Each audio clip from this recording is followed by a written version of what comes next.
So what was it like to be in the room after several years now of not being allowed in that room?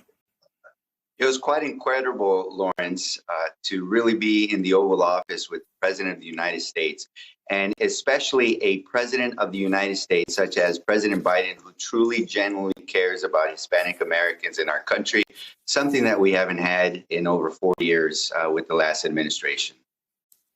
And what was on the agenda? Immigration reform and what else?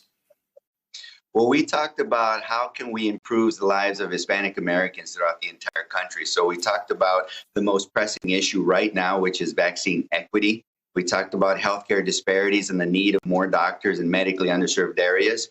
We talked about the American Jobs Plan and the American Families Plan and being able to help our middle-class families by permanently extending the child tax credit, by giving the subsidies for child care, as well as increasing housing vouchers and making that mandatory over the next 10 years. So we also talked about how can we prevent white supremacists from joining our military, federal law enforcement, and the Department of Homeland Security. So there was a very robust conversation about policy, including immigration. Did you have suggestions about screening for people joining the military?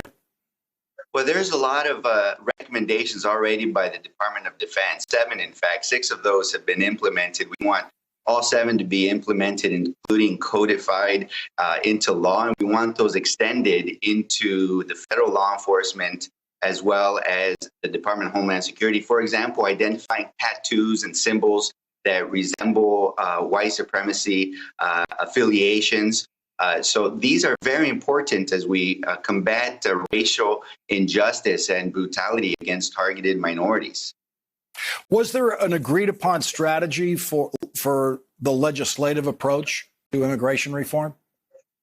Yes, the agreed upon strategy is that we need to get the Senate to pass the Farm Workforce Modernization Act, as well as the Dream and Promise Act. We passed that out of the House. We need the Senate to do it. So we really need 10 senators to do that. And we're going to move the U.S. Citizenship Act, which will fix our broken immigration system, increase our economy. A 2013 study showed that in 10 years, we can increase GDP by 1.4 trillion, create 2 million more jobs, as well as increase the cumulative American income by $791 billion.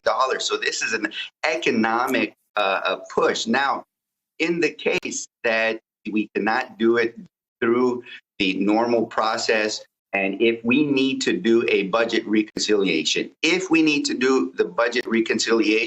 then the Congressional Hispanic Caucus will make its case to the parliamentarian that this indeed is an economic benefit, a budgetary benefit for the American people.